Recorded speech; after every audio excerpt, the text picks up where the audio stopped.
I just want to say hi, good morning if you're just joining. Hello. Happy Tuesday. I'm out here with my boys on our morning walk. And I'm going to give you just a second to get on and situated, and I'll start my conversation for today. Hi, good morning, Roscoe. Hello.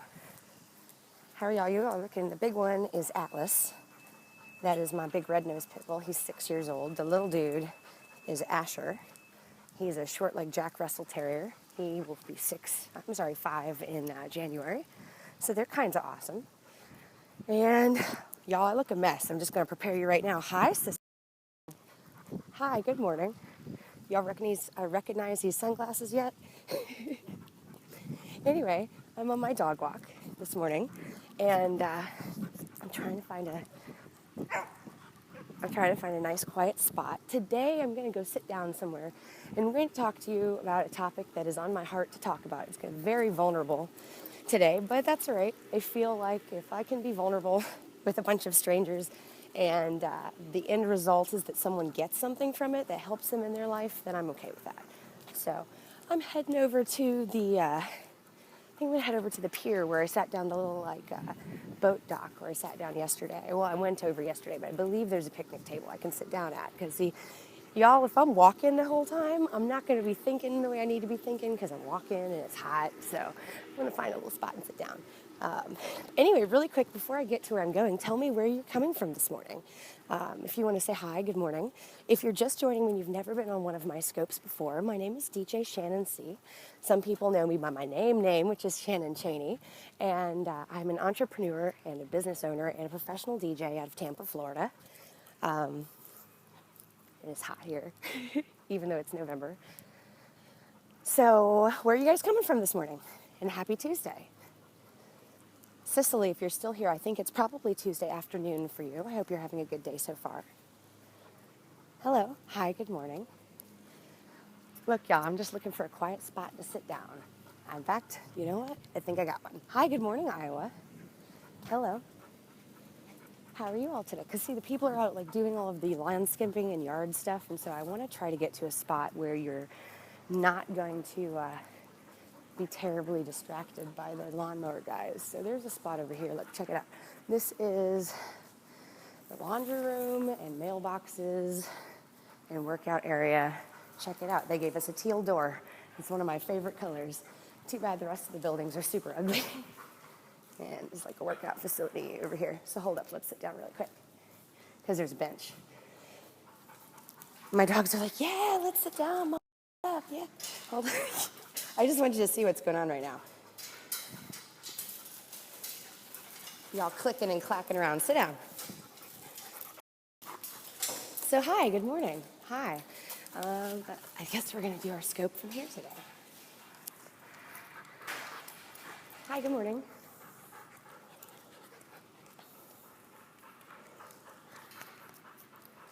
So I told you that we were going to real talk while I dog walk today. And I told you that I wanted to talk to you about how to be your best when you're not necessarily feeling your best. And listen, guys, as an entrepreneur, this is something I struggle with, especially lately on the super regular. So let's talk about that really quick, all right? Let me just give you a little bit of understanding of where I'm coming from in my headspace this year, okay? And really quick, I don't want anybody feeling sorry for me. That's not what this is about, okay? So September of last year, 2014, I lost this guy, the most important man in my life. That man has raised me as my father. He is my grandfather. His name is Bob Overton, and he was everything to me. And we lost him 82 years old to cancer last year. Well, actually, it wasn't really cancer. It's kind of complications from some other stuff, but anyway. Then this year, back in June this year, just a couple months ago, I lost my mom. My mom struggled with drug addiction my entire life, and coincidentally, it was drug addiction that killed her. So I've been in a really hard headspace this year. Let me say at the same time that this happened over the summer, right, I had just lost a couple of my biggest contracts, so I was really devastated about that. I had two friends who I thought were really close friends of mine that just kind of decided they weren't anymore, you know. And I pour so much into my friends, so it really hurts me. Like, honestly, it kind of almost hurts more than a significant other when I feel like I get burned by a friend. And then also, I was dating somebody, and like 2 days before I found out about my mom, I found out he had actually moved another girl into his apartment with me living across town and gotten her pregnant. But we were still together, right? So anyway, it's been a hard year. Let me just preface this by saying.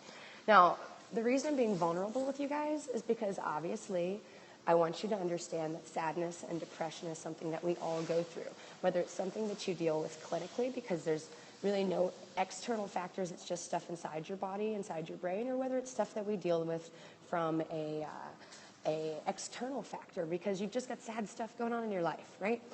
Depression, anxiety, those are things that we're going to deal with in life.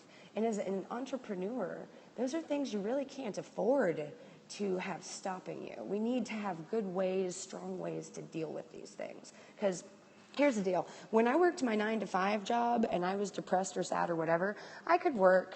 I could just kind of be quiet all day. My production might be a little bit lower or whatever, but I'm still getting paid the same paycheck because that's how a W-2 job works. But as an entrepreneur, if I'm depressed, if I'm sad, if my workload decreases, I see an immediate impact on my financial load, my bottom line. Because again, as an entrepreneur, my income is based on how much I work, how hard I work, all of the work I have to put in on my end. So do you understand why it is so much more important for us to have a handle on our emotions? Let me explain this to you, y'all. Over the summer after that happened with my mom, and check it out, we didn't even know initially what it was. We just found her dead. So I had to wait 3 months for an autopsy report, which I just got back like 2 weeks ago, by the way. And again, it's about being able to handle these things, these really hard life grown-up things, without allowing them to stagnate you. And trust me, initially it did. There were days I didn't want to get out of bed. There were days I didn't talk to people at all.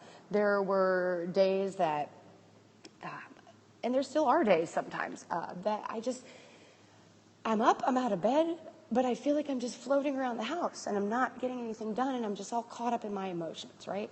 So I don't know if you guys ever experienced that. That's something I deal with on a super regular basis. Ever since I was a kid, I've dealt with all that kind of stuff.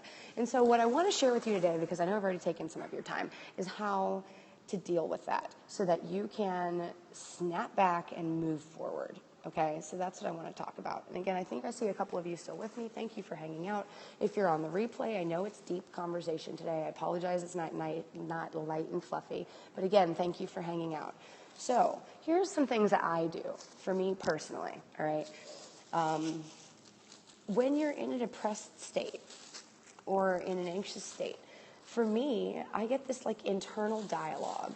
It's like me inside my head talking, oh, you're this, you're that, you know, like when it's a depressed state, the internal dialogue will be something to do with you're not good enough or you're not doing this right or da-da-da-da, because we're really hard on ourselves. If it's an anxious state, the internal dialogue will be something along the lines of, oh, what if this and what if that and what if this? And again, if you are someone who experiences this, you understand how that constant turbine can really distract and take away from things. So one of the biggest things you got to do is you got to break the pattern. You got to break the thinking, break the process, mind thoughts. So like, here's the thing, right? Check it out. Let me use my dogs as an example really quick. Pop back over to them. See my handsome boy here, Atlas, right? He's got this thing around his neck. I call it doggy cruise control. It's a prong collar.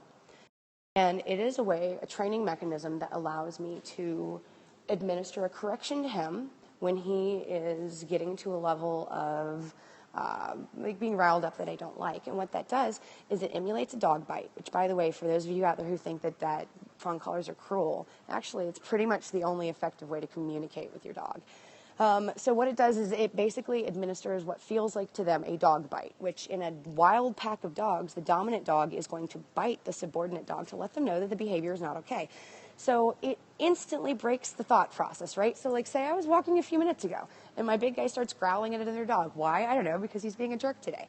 I snap his prong collar quickly and it instantly changes his headspace. He's not thinking about whatever he was thinking about that was making him rah, rah, rah, rah, anymore. Now he's back to, down there doing that. And that's fine. Same thing. We got to have some kind of a prong collar, so to speak, for us. so that we can snap out of that emotional place that we are in and get back to work and back to being profitable. So here are some of the things that I do personally, okay? Number one, now guys, I don't know how to help you with this. I'm just going to tell you, now ladies, this is what I do. Number one, when I'm really depressed, and I actually had a therapist who recommended me to do this, I paint my nails. See? I paint my nails. And it sounds stupid, but what it does, like the prong collar, it takes me to a space where I'm using a different part of my brain to do a different thing. And then generally 20, 30 minutes later, by the time this is done, whatever that was really bothering me, it's still there, but it's not bothering me so much anymore. I'm not so focused on it. I've come down in my anxiety. I've come down in my depression a little bit. And ooh, look, my nails are pretty too. So that's one thing I do. I had another therapist who recommended, again, like you could go shopping. You could go and buy yourself something small.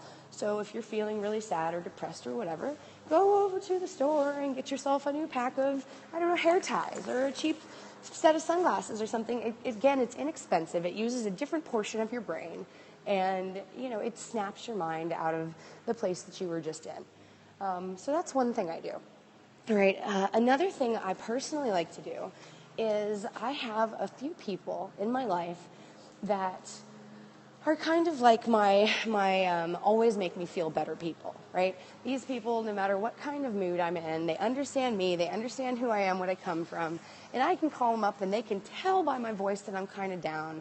And then these people are always good for making me feel better, right? And so generally speaking, if I'm in a sad place or an unhappy place or a stressed out place, again, if it's not 4 o'clock in the morning and I know that someone, of these people is going to be available, sometimes a 10, 15, 20-minute phone call, again, will get you out of that headspace, because it's all about breaking that internal dialogue that is defeating you, that is making you stagnant, because you have to break that. You have to. Like I said, guys, if you're just joining me, if you're a W-2, you can get away with days where you don't feel as good because you're still getting paid the same either way.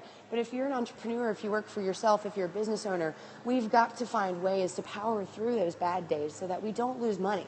Because at the end of the day, that's what we're doing, is we're losing money. I can't tell you over the summer how many days I just sat in my house and paced around and tried to understand what was going on.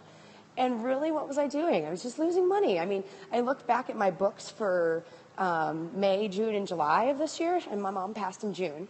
So let's say June, July, August. And they are abysmal compared to last year. And why? Because I wasn't putting in the effort, because I was so depressed, and I was stuck, I was stagnant. So we got to find ways around that.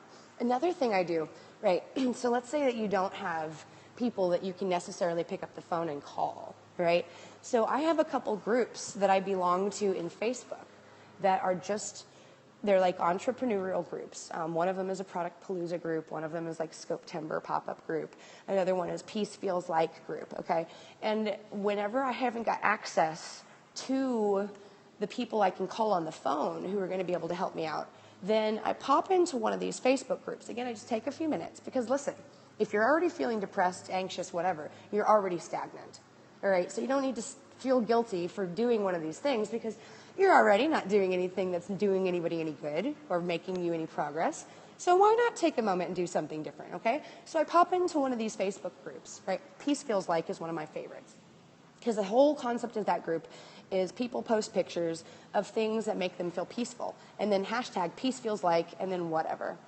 Oh, thank you so much, Alex. I really appreciate that. Thank you. So I pop into one of those groups, and I'll read through some of those beautiful, peaceful things that people have written, and it makes me feel better, okay?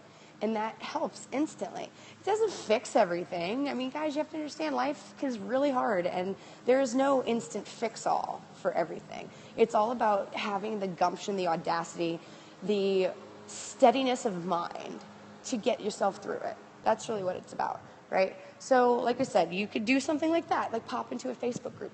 Another thing I like to do is take times with my dogs.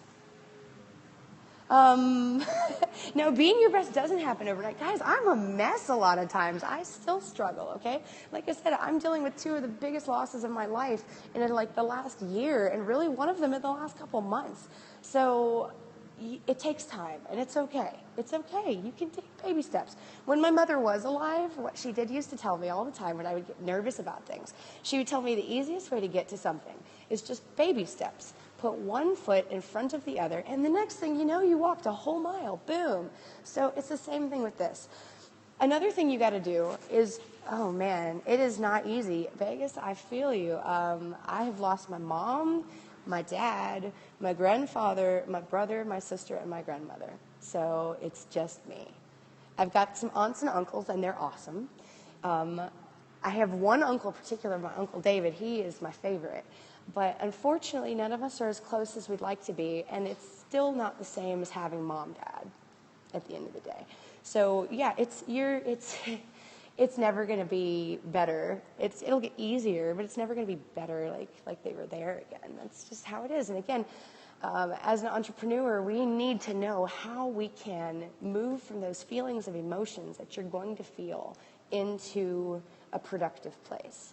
Because again, there is no grieving time off for us in this job. You know, when I lost my grandmother in 2008, lost my grandmother to cancer, and the job I was working with, I was a project manager for a company called Black Box, and they gave me a week off to go and be with my family and grieve and do what I had to do, and it was a paid week. But as an entrepreneur, again, you don't get that. That's not a luxury. That's not something we get. So we have to find ways to move ourselves past the grief to a place of happiness, or at least to a place of productivity. And honestly, guys, for me, a lot of times I find that jumping into my work helps me forget about the grief. So again, that breaking the mindset, breaking the inner dialogue that I talked about. Okay, so far, what did we say? I said you can paint your, well, for me, I go paint my nails. Fellas, you could trim your beard, or I don't know, what do guys do? Do guy stuff. Go take a guy walk or something. Oh, thank you very much, Roscoe, and I appreciate you all. Like I said, all of you guys. This is a joke. I've Russia. Oh, thank you very much, guys. I appreciate that.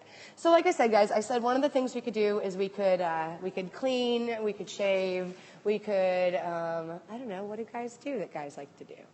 Whatever guys like to do. Whatever you do in your life that makes you feel happy and fulfilled, go do it for a few minutes. You know, my papa, this guy right here, right? He built fishing rods. Right? Or Vegas, you play golf. Go swing at some golf balls for a little bit if you can. It'll make you feel better. And let's say that that's not tangible because you're having a bad day and you're in the office and you don't have your golf clubs and you haven't got a ball. Then what can you do, right? So I said maybe get on the phone with someone who makes you feel better. I said maybe jump into a Facebook group that inspires you. Another thing I've recently started doing is jumping on Periscope. There are certain people I follow on Periscope who make me feel better just listening to their scopes. They have great, happy, motivational, inspirational things to say. So again, that's another thing that you can do that's going to help you move past that place of stagnance, that place of emotion, that place of inner dialogue that is keeping you stagnant and stealing your money. You've got to find a way to get past that, right? So that's what we're talking about.